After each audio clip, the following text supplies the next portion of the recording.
Ada sebuah pertanyaan yang lebih kepada perenungan seseorang. Pertanyaannya begini, saudaraku.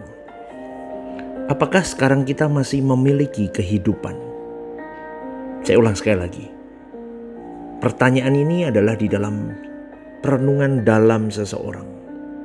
Pertanyaannya begini, apakah sekarang kita masih memiliki kehidupan?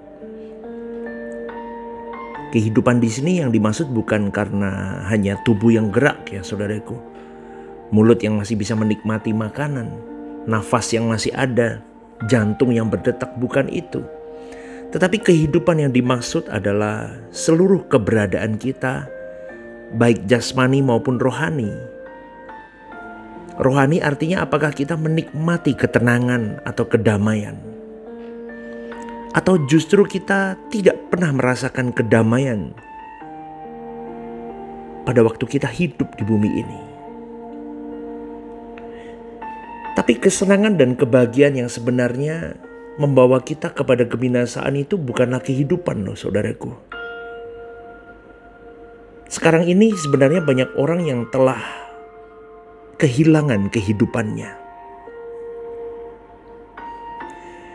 Contoh ya, seorang wanita yang menikah dengan pria yang kejam, yang pelit, jahat dan bengis. Wanita ini dulu pernah kuliah, bekerja, punya sahabat, punya teman, menikmati kebersamaan dengan teman dan sahabatnya. Tetapi begitu dia menikah, dia tidak punya uang sendiri. Karena suaminya tidak pernah memberi uang dengan cukup. Bahkan dia kasar kepada istrinya, melakukan KDRT dan sebagainya. Ini adalah salah satu contoh dari kisah seorang wanita yang hilang atau kehilangan kehidupannya. Oleh sebab itu berhati-hatilah di dalam memilih teman hidup saudaraku. Lebih baik tidak menikah daripada menikah tapi kita kehilangan kehidupan. Sebaliknya ada juga wanita yang menikah dengan keluarga kaya. Semua berkecukupan. Anak-anak baik, suami baik, mertua sayang kepadanya.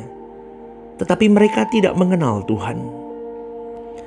Keluarganya materialistis, hanya hidup berpesta pora, jalan-jalan, wisata, liburan, makan-makan.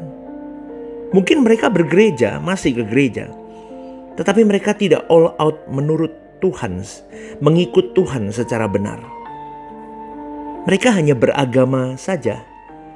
Mereka datang hari Minggu hanya sebagai kewajiban sebagai orang Kristen. Datang ke gereja hari Minggu. Tapi mereka tidak mengikut Tuhan. Masih saja bersikap kejam, bengis terhadap orang lemah. Kepada stafnya, kepada bawahannya. Tentu orang kaya tidak takut dengan siapa-siapa, saudaraku. Karena merasa dia punya relasi, dia punya uang, dia punya orang-orang yang kuat di belakangnya. Bahkan kalau bisa mereka akan cari musuh untuk menunjukkan kekuatannya, menunjukkan taringnya. Orang seperti ini saudaraku, jangan pikir punya kehidupan. Mereka tidak punya kehidupan, mereka sedang hidup di dalam kehidupan yang semu. Mereka sedang hidup di dalam mimpi. Mimpi yang mereka rasa itu adalah sebuah keindahan. Tetapi semuanya itu akan berakhir, saudaraku. Jadi kita yang sekarang ini dalam keadaan baik-baik, dalam keadaan yang terbilang sukses, diberkati Tuhan. Saya cuma mau ingatkan pagi hari ini, ayo kita berhati-hati, saudaraku. Kita bisa saja sebenarnya sedang dibantai oleh kuasa gelap, digiring menuju api kekal. Lalu pastor, bagaimana kita memiliki kehidupan? Begini saudaraku, apapun dan bagaimanapun keadaanmu hari ini, Anda harus bisa memiliki kehidupan. Amin. Jangan ceroboh hidup. Jangan cepat-cepat mengambil keputusan. Meskipun kondisi kita berat hari ini, tetap kita harus benar-benar mempertanyakan dan mempersoalkan semua kebutuhan dan keinginan kita kepada Tuhan. Kehidupan hanya ada pada Tuhan. tidak ada pada siapa-siapa yang lain. Tanpa Tuhan kita tidak punya kehidupan, saudaraku.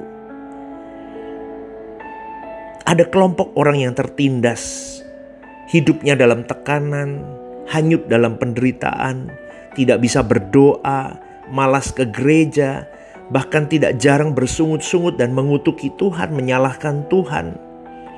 Sementara di pihak lain, ada orang yang merasa hidupnya diberkati, sukses, tapi sebenarnya sedang diarahkan dan digiring menuju kepada kegelapan yang abadi.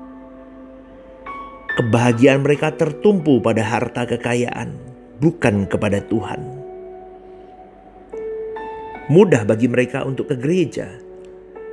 Mudah bagi mereka menunjukkan seakan-akan mereka peduli kepada pekerjaan Tuhan.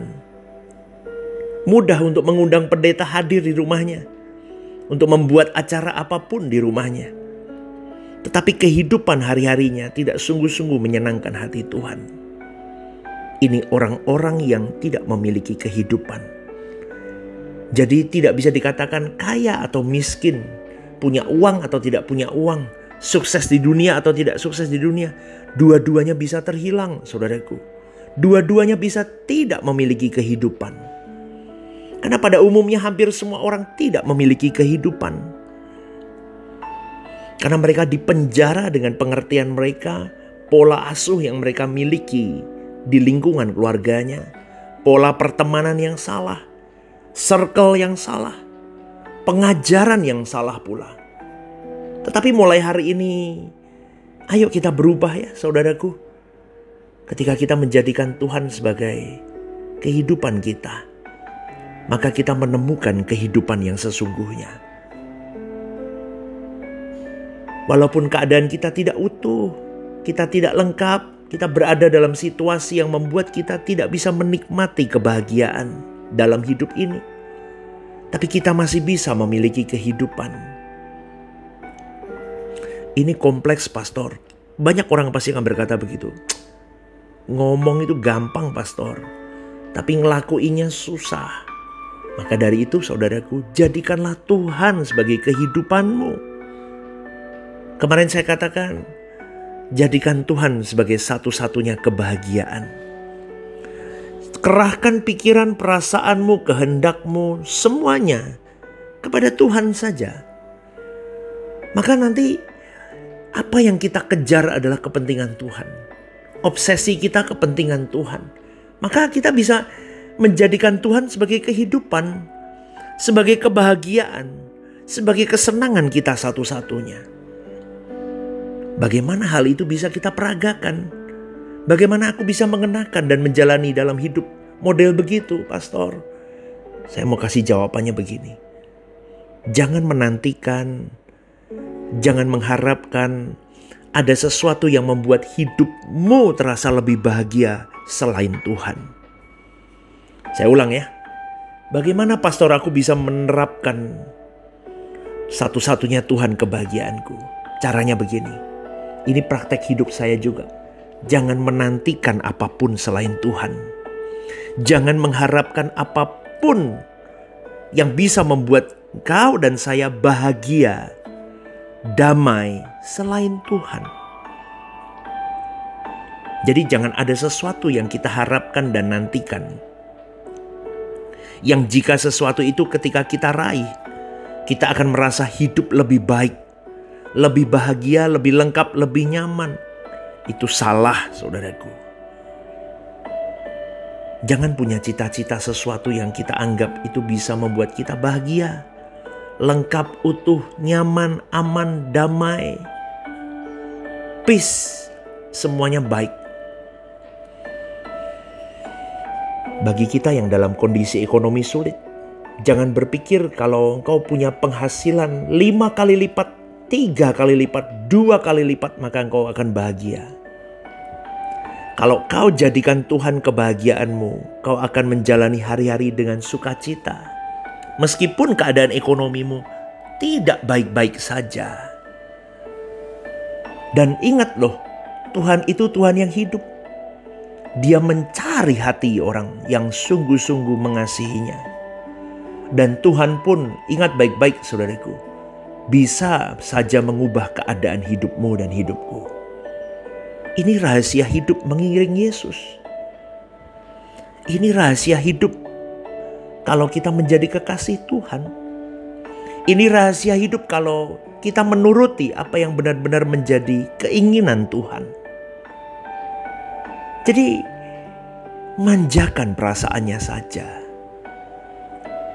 Lakukan bagianmu yang terbaik. Cintai Tuhan lebih dari apapun dan siapapun. Dan jangan pernah mengharapkan apapun yang bisa membahagiakan dirimu. Jangan di dalam penantian kebahagiaan yang fana. Itu tipuan setan semua. Hidup tanpa penantian kebahagiaan yang fana itu adalah paling baik, saudaraku. Karena hidup tanpa penantian kebahagiaan fana hanya dilakukan oleh orang-orang yang sudah patah hati dengan dunia. Hanya orang-orang yang sanggup melakukan itu adalah orang-orang yang hanya menanti-nantikan Tuhan saja di dalam hidupnya. Dan tidak ada lagi yang dinantikan selain Tuhan. Seperti yang kemarin saya katakan, 1 juta orang berkumpul belum tentu satu orang seperti ini. Jadi kalau pagi hari ini kita mendengar kebenaran ini, pastikan kau dan saya satu dari 1 juta orang itu. Kita memilih Tuhan. Kita berani tampil beda. Saudaraku, temukan kehidupanmu. Jangan hidup terlihat beragama, terlihat bertuhan, terlihat bernyawa, tetapi sejatinya engkau dan saya mati dan tidak punya kehidupan. Tapi hari ini, apapun kondisi hidup kita, apapun yang Tuhan percayakan di tangan kita mau menghidupkan semuanya untuk kita benar-benar hidup. Dalam pepatah bahasa Jawa ada kalimat begini, urip iku urup. Hidup itu harus hidup. Kehidupan ini harus hidup. Artinya apa? Kehidupan ini bisa benar-benar hidup kalau kita memang hanya tersandra kepada satu pribadi. Pikiran, perasaan, kehendak, semuanya tersandra kepada Dia saja. Tuhan yang hidup itu. Selamat pagi, selamat merenungkan, berubahlah dengan kebenaran. Hari-hari hidup, berjuanglah sampai seperti Yesus. Tuhan memberkati.